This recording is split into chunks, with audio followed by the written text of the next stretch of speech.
pertamanya disangkanya gitar itu tuh disangka buat dijual beliin. Padahal cuma satu untuk demo. Akhirnya ada salah paham ya sampai dihancurkan. Kita pakai keyboard controller doang, masuk ke HP atau ke tablet juga udah bisa dapetin sound synthesizer yang kita mau. Tapi itu dicengin sih sama itu sih. Ih kok gitu sih, gitu. Apa kabar sama Frost, kemana sekarang? Aduh, Frost. Terus, oh iya, emang mau ngapain, mau ngajak main?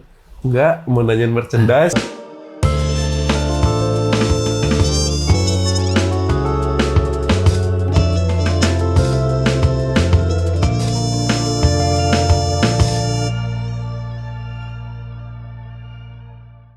Selamat datang di Studio Jurnal bersama saya Mano atau nama aslinya Hengki Subagjo, host kesayangan keluarga saya sendiri.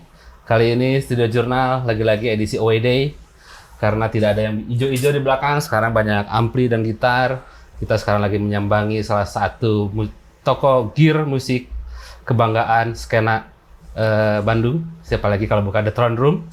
Dan kali ini saya berhasil menculik ownernya di tengah kesibukannya memelihara kucing dan kuriak di rumahnya. Siapa lagi kalau bukan Deathless Rams. Halo. Terima kasih, Jurnal. Bo, lagi sibuk apa, Bo? Sibuk, sekarang apa ya, karena udah nggak kerja ceritanya, jadi mulai mengerjakan hal-hal yang lebih passionate gitu. Ya salah satunya ya Throne Room. Kebetulan dulu Throne Room kan digabung semua di rumah. Tahu sendiri dulu ya. Numpuk di rumah semua. Jadi koleksi-koleksi, terus alat-alat musik sama studio juga dulu di rumah. Kalau sekarang udah pindah, alhamdulillah udah ada toko di Hallway Space ya, Kosambi. Cuman di sini lebih fokus ke jasa untuk service, terus audio consultation, terus untuk alat-alat di sini juga, jadi bisa teman-teman bisa yang biasanya ke rumah nyobain Sama di sini ya. di sini. Cuman untuk studio sekarang lagi pindah di Jalan Mangga bareng Downtown Studio. Tapi semenjak kapan sih ngoleksi gear gitu tuh, Pak? Kalau ngoleksi gear mungkin dari awal 2000-an, pas zaman ngeband aja sih. Standar zaman dulu mah punya efek dulu, terus mulai nabung, punya gitar gitu-gitu. Itu mungkin awal 2000-an. Masih ingat nggak efek dan gitar pertama yang dibeli apa? Yang punya? Ingat banget. Kalau dulu efek dulu beli di MG Music. Jadi MG kan ada section musik dan fitness tuh. Nah ternyata saya baru tahunya dulu kirain toko alat-alat olahraga, ternyata ada alat musik juga. Beli Boss Super Overdrive dulu. MG itu. Di MG ya. Modern Guns berarti ya? Gak DC. Gak. Ya di MG, di BIP dulu, ingat sih. Dan harganya juga dulu masih reasonable lah ya? Reasonable, dan si toko itu tuh ada sering ada sale gitu. Jadi harganya dulu 250.000, sale jadi 175.000. Lumayan ya, hampir setengahnya ya? Hampir setengahnya baru gitu dibanding. Nah sekarang masih ada si pedal itu masih diproduksi gitu. Dan harganya berapa ya? 700-800 ribuan. Hampir naik 3 kali lipat. Tapi ada nggak item gear, efek, gitar atau apapun yang paling berharga menurut Rambo sendiri? Yang punya Rambo? Hampir semua sih berharga. Satu aja yang paling kalau yang paling gitu. Paling favorit sebenarnya Roland Space Echo yang RE201. Dia punya 3 ya? 2 sih punya tuh? Punya 6. Anjir, 6. Ada, maksudnya ada sampai 6 karena waktu itu ada project juga kebenaran kebutuhan studio. Dulu awal cuma punya 1. Dulu tuh cuma bisa nonton di kalau Radiohead ada live-nya gitu kan, suka lihat Johnny Greenwood pakai, terus Boris juga pakai gitu-gitu. Kenapa itu berharga banget sih itu teh? Historinya sih, lebih ke historinya. Jadi kalau di luar negeri itu kan udah termasuk barang vintage dan udah nggak diproduksi lagi. Jadi kayak susah dicarinya, harganya juga udah mistis gitu ya. Udah nggak tahu harganya berapa. Nah kalau di sini kebetulan kalau nyari-nyari tuh kayak di marketplace gitu, tempatnya tuh yang ajaib-ajaib gitu. Pernah dapat kayak di mana ya, Pematang Siantar, terus di Sleman gitu-gitu yang dulunya historinya pernah dipakai buat bagian dari sound system masjid atau gereja gitu. Kalau dulu kan kalau ada apa?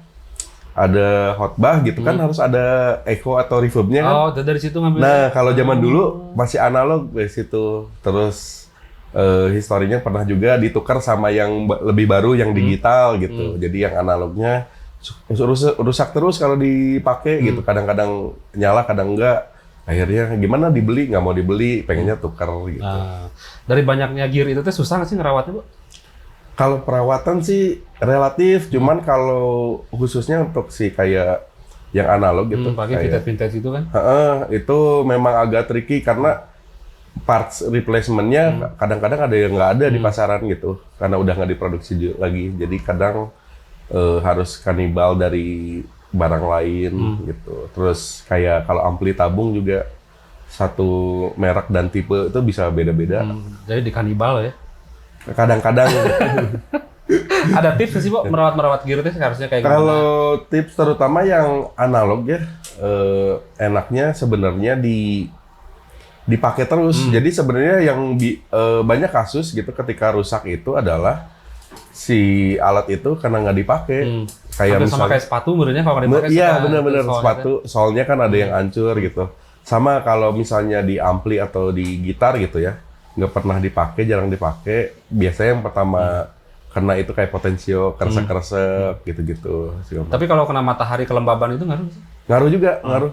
Pernah tuh dulu ada cerita tuh kan apa ya, di Throne Room perputaran gitarnya lumayan atau gearnya lumayan cepat tuh. Nah, ada satu gitar vintage waktu itu dibeli sama temen, dipakai manggung sama dia, di panggung dibiarin di depan matahari.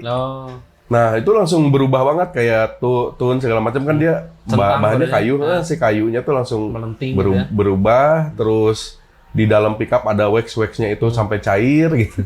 Jadi kayak wah ini kayak apa? Keterlaluan banget gitu kalau sampai dibiarkan si alat itu di. Tapi ada garansi nggak dari Throne Room biasanya? Biasanya sih lebih ke garansi personal aja sih. Jadi kalau misalnya servis di sini ya kalau masih di jeda waktu yang relatif dekat mau direvisi nggak ada biaya tambahan gitu.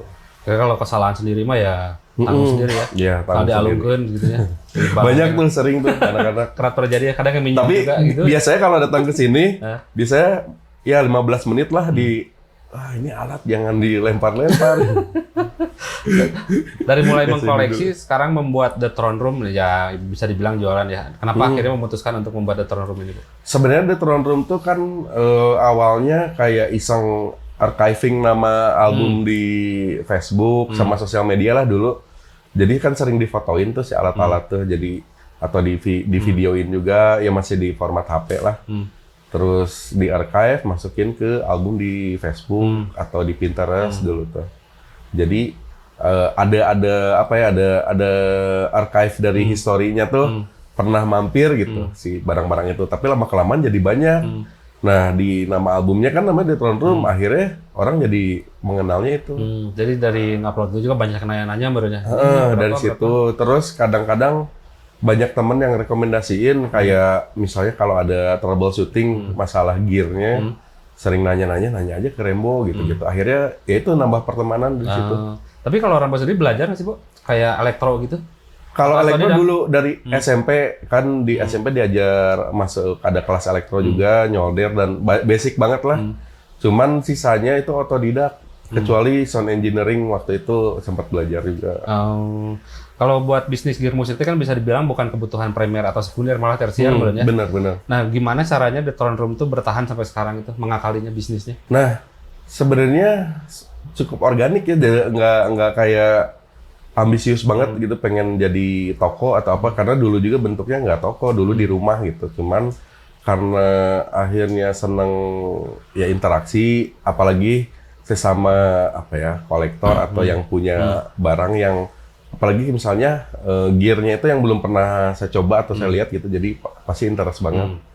Akhirnya ya jadi obrolan-obrolan, terus lebih gedenya akhirnya gabung ke grup-grup WhatsApp gitu, sampai yang isinya kayak ratusan gitu, kayak ada lebih dari 15 grup isinya yang gear kolektor, tapi ada segmentasi beda-beda. Misalnya ini lebih ke ngebahasnya pedal, efek pedal, ini bass gitar, ada yang bass synthesizer. Dengan ada grupnya itu jadi tanpa BM nggak sih, Bu? Sebenarnya kalau nemu barang yang aneh BM, tapi rata-rata kan apa ya, barang-barangnya standar, jadi udah udah kealamin lah, kayak punya atau nyoba. Tapi gear yang pernah Rambo beli paling mahal berapa sih, Bu? Puluhan lah, puluhan ya. Kalau yang terjual? Kalau yang terjual ya puluhan juga. Itu apa dulu, ingat nggak? Kalau biasanya gitar-gitar vintage yang lucu tuh gini, kan saya suka nitip-nitip. Kalau teman-teman lagi ada yang sekolah di luar, kalau mau pulang kan dia tuh ada apa ya? Ada jatah Bagasi. bukan bagasi apa? Paketnya, paket. Jadi dititip ke dia. Jadi akhirnya sering nitip-nitip gitu sama hunting. Nah, biasa teman-teman yang emang suka gitar juga. Kayak, aduh, wishlist nih, bisa kasih ke dia. Kalau jalan-jalan misalnya di Inggris kan ada di London namanya Denmark Street tuh, isinya toko-toko musik semua. Dari dulu teh pengen banget gitu bisa ke sana atau ke Jepang, Ochanomizu gitu. Cuman belum sempat ke sana. Jadi kalau ada teman ke sana tuh, ya nitip liatin ini ada ini nggak. Nah, satu waktu ada teman akhirnya nemu nih, pengen kan Les Paul Custom tahun 70-an, ada ini lagi diskon, ya udah titip gitu. Titip dibawain berarti? Dibawain. Atau ya. dipaketin? Enggak, dibawa hand carry bareng. Lumayan aja bawa Les Paul. Iya, lumayan juga tuh. Terus yang serunya ternyata di case-nya itu ada stencilnya. Nah, itu 2 kali dapat band-band Inggris gitu, satu lagi dapat bekasnya The Pastels. Oh, kirain Oasis. Band Inggris saya tahu cuma Oasis soalnya. Kalau ngomongin tentang gitar, gimana kabarnya Dumbut sekarang, Bu? Kalau Dumbut kemarin sempat break dulu karena Dumbut sempat kena masalah di sites tuh kayak kalau kayu-kayu yang dilindungi itu kan penggunaannya untuk ke luar negeri, terutama traveling itu harus ada izinnya kan. Oh, mungkin kayak sablon berarti kalau sablon pastis kan di beberapa negara. Iya, benar. Kandungan kimianya atau apa. Nah, ini karena sebenarnya endangered spesies flora fauna biasanya di situ. Nah, waktu itu gitarnya Dumbut ada yang dipakai buat pameran di Musik Messe di Frankfurt. Dibawa sama teman-teman kuasa, terus kita padahal pakai kayunya yang dilindungi di situ tuh rosewood. Kita pakai kayunya sonokeling yang rosewood Jawa lah.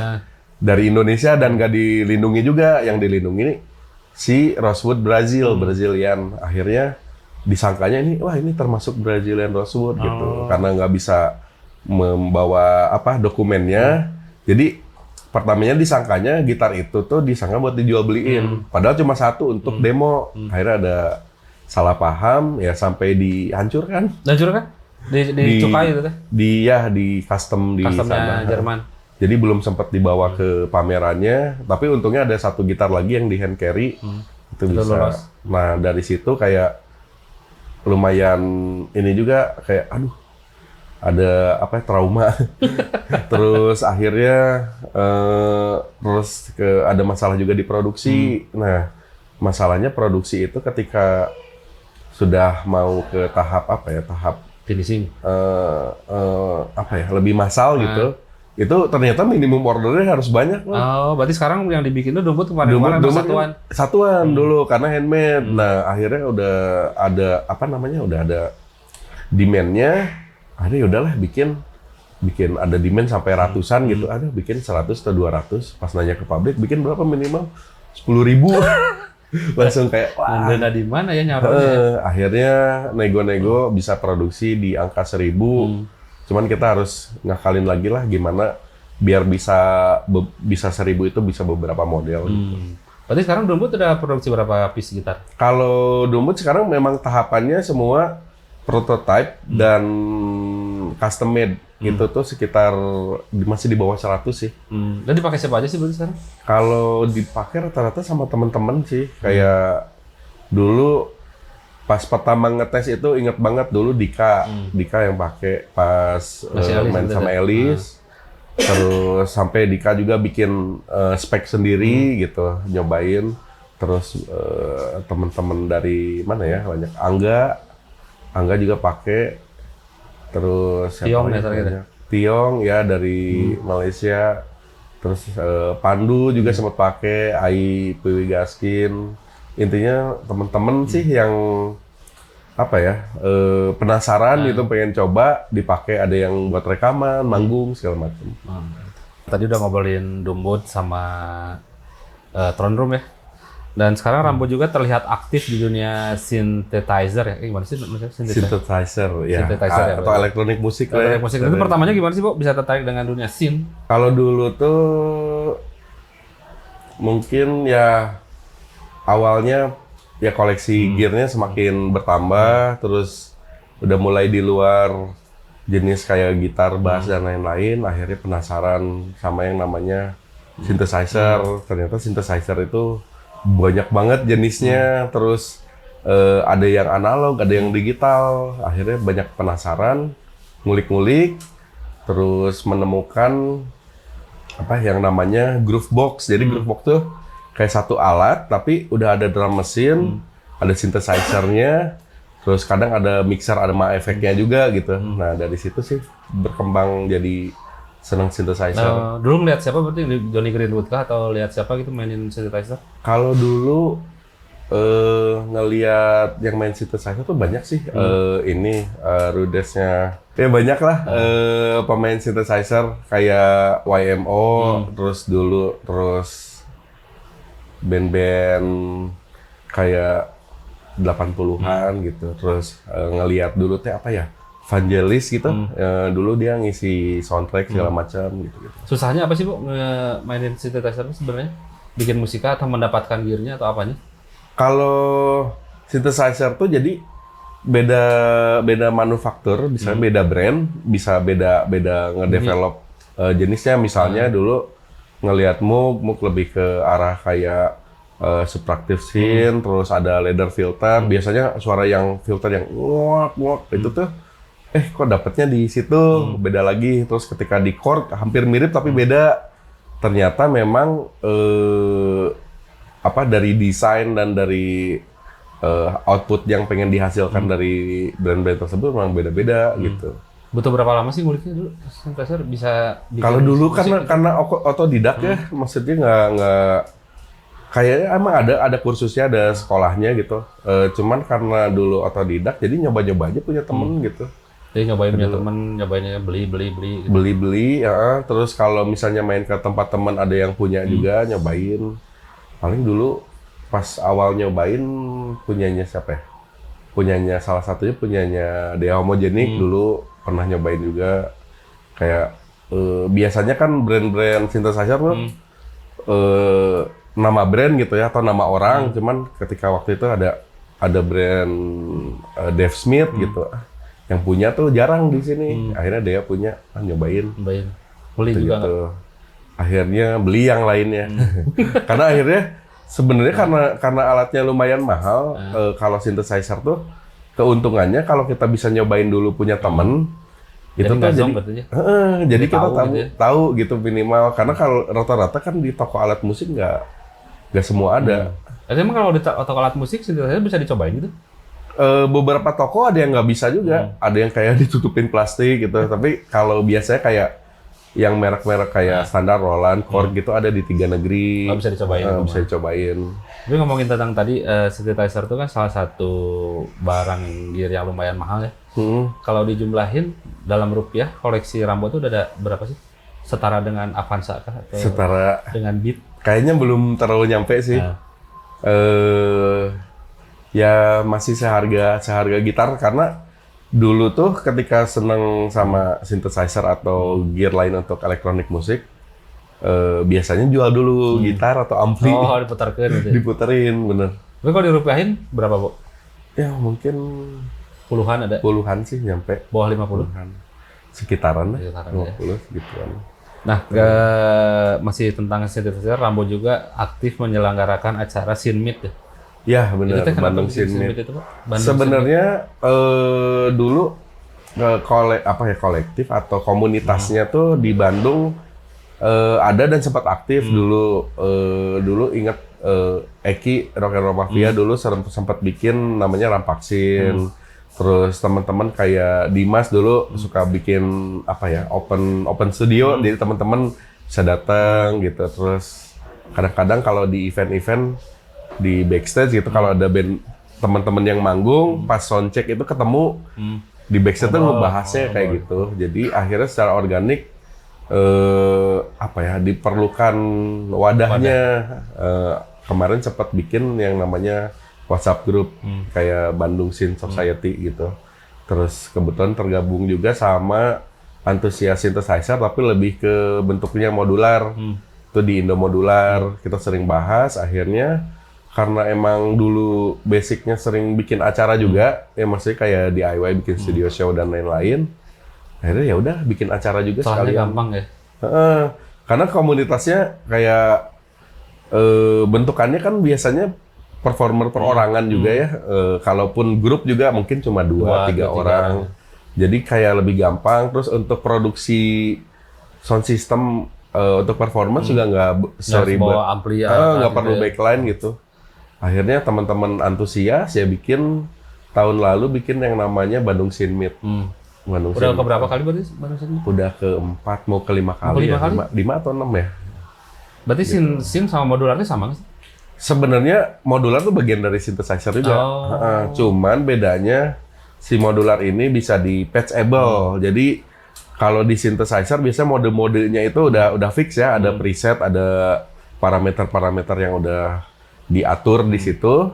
Kalau modular synthesizer itu kayak dibaliknya, di kayak kemungkinan lainnya tuh bisa dilakukan, bisa di cross juga gitu antar fungsinya atau fiturnya. Dengan majunya teknologi, si scene yang fisik ini sama plug-in teh menyerupai nggak sih, Bu? Atau jauh banget sebenarnya? Nah, teknologi itu sangat sangat mempengaruhi perkembangan synthesizer sebenarnya. Jadi synthesizer itu selalu mengikuti perkembangan teknologi itu sendiri. Jadi ketika udah mulai ada digitalnya, si synthesizer juga ada versi digitalnya dengan analog modeling dan lain-lain. Terus sekarang dengan dengan teknologi komputer ada bentuk softwarenya itu juga udah kayak kayak miripnya tuh udah di atas 90% sih sekarang. Oh iya, sekarang harga juga lebih murah berarti kalau Iya, kalau secara harga atau misalnya untuk pemula gitu bisa pakai synthesizer modeling yang ada di aplikasi di HP atau di tablet juga udah ada. Ada ya. Dan soundnya juga nggak kalah sama yang yang hardware. Tapi itu kalau misalnya ketika main cuman bawa let's say iPad itu disirikin nggak? Bisa juga sebenarnya sekarang kan udah ada yang namanya OTG ya. Jadi kita pakai keyboard controller doang. Masuk ke HP atau ke tablet juga udah bisa dapetin sound synthesizer yang kita mau. Tapi itu dicengin sih sama itunya. Ih kok gitu sih? Gitu. Sebenarnya mungkin ya itu mah gengsi aja ya. Cuman memang kalau secara kualitas sound yang analog itu lebih lebih superior karena maksudnya dari part-partnya juga memang mumpuni untuk bisa mengeluarkan suara-suara tertentu gitu. Ya, dari rangkaiannya. Tapi kalau di software kan dia modeling doang, cuma menyerupai lah gitu. Ya kalau peribahasanya mah kalau harga mah malah nggak bodoh ya. Iya betul. Mungkin kalau untuk masih tahap belajar atau misalnya perform awal-awal bisa banget gitu. Cuman kalau misalnya untuk nanti kebutuhan rekaman atau misalnya bandnya udah lebih besar dan mampu untuk membeli sih sebenarnya. Mendingan beli hardware. Karena si experience-nya bakalan beda ya.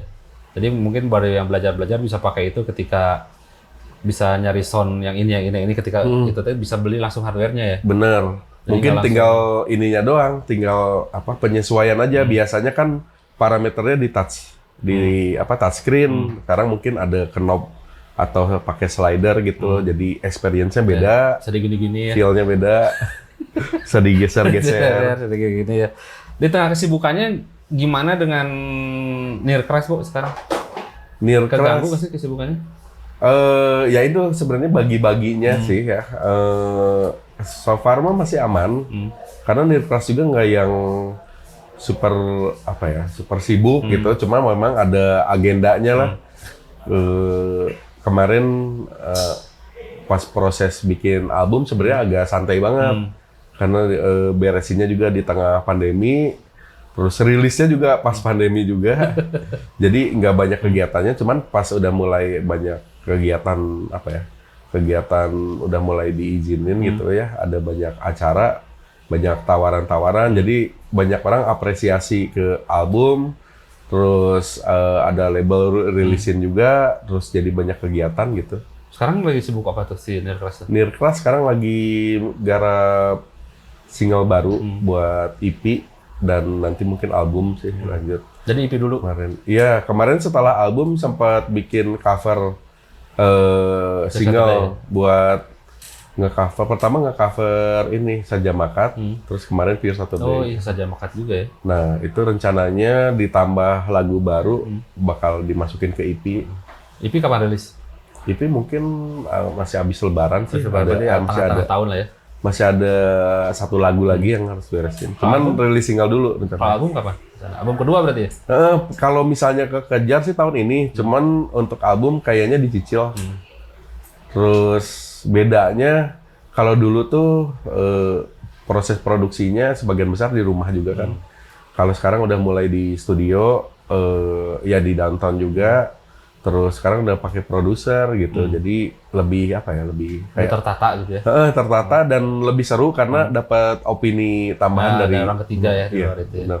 Tapi kalau ngomongin recording, kalau buat Rambo sendiri enakan recording di home recording ataukah di studio? Sebenarnya lebih seneng di rumah sih di home recording, karena sebenarnya kita bebas waktunya. Kalau di studio biasanya kita sudah ada pakem waktunya, harus mulai jam berapa, beres jam berapa. Walaupun bisa ekstra gitu, cuman kayak ada pressure lebih. Cuman kayak kalau sekarang di studio malahan jadi ada apa ya, sensasi untuk bisa apa ya, bisa madetin si proses rekaman jadi lebih seru sih sebenarnya. Karena mungkin ada pressure, terus ada juga ya, harus beres, bener. Nambah duit lagi. Ya daripada nanti harus nambah jam shift-nya atau nambah durasi lagi, ya duit juga lagi. Mendingan dipepetin aja, power of KPPT ya. Nah itu. Udah ngomongin Near Crash nih, apa kabar sama Frost, kemana sekarang? Aduh, Frost. Kalau Frost sih sebenarnya kemarin ada tawaran, tapi anehnya gini, tawarannya tuh orang-orang nge-approach Frost untuk bikin merchandise. Karena katanya merchandise yang dulu-dulu dijual pasaran second jadi mahal, nggak ada yang barunya. Terus orang nanya, kemana Frost? Ya masih vakum, agan di Bali. Terus paling sama Mano aja di sini. Walaupun terakhir sempat sempat bikin. Terus oh ya emang mau ngapain, mau ngajak main? Enggak, mau nanyain merchandise. Siapa emang yang nanya? Ya, anak-anak aja. Kemarin ya maksudnya pada nanya gitu, nggak ngajakin main gitu. Ya. Mau ditunggu aja ya buat Frostnya ya. Segera kembali mudah-mudahan lagi sih di tahun 2050. Atau lagu-lagunya keluarin dulu. Sekarang kita masuk ke segmen Pop Quiz.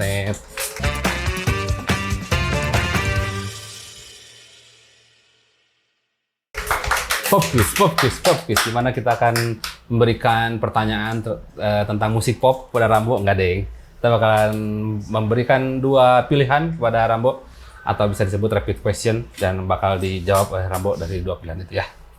Siap, Bu? Boleh. Yang pertama, Earth atau Sun? Earth. Kenapa? Lebih dulu dan dengerin juga duluan dengerin Earth. Lebih enak Earth bener dari musik. Ya, terus Dylan-nya nyeleneh. Yang kedua, EGC atau Yamaha? Yamaha. Kenapa? Yamaha SG ya, Ya. spesifik. Jadi itu udah top aja tahun 70 akhir 80-an udah bikin teknologi gitar elektrik yang disempurnakan lah gitu. Tapi dua-duanya punya? Punya, ada. Yang ketiga, yang terakhir, ampli tabung atau profiling kayak campers gitu. Ampli tabung. Kenapa? Ya soalnya lebih real. Kan profiling mereplika ampli tabung. Tapi punya dua-duanya. Ada. Ada dua-duanya. Oke, itulah tadi pop quiz. 3 pertanyaan yang tidak jelas. Oke deh, kalau gitu terima kasih Rambo sudah menyempatkan Ya, waktunya untuk terima kasih, berbincang bersama Mano. Studio Jurnal kali ini. Dan jangan lupa rekan Jurnal untuk di follow Instagram Jurnal di @jurnals, lalu di subscribe juga YouTube channelnya sama Jurnals juga, di komen, di like, di nggak ada unlike ya sekarang mah ya. Dan jangan lupa dikunjungi juga www.jurnals.com untuk mengetahui info-info terbaru di sekitaran skena musik, skena lifestyle, dan lainnya. Sampai jumpa di Studio Jurnal berikutnya. Bye! Episode ini disponsori oleh Sima Utilize.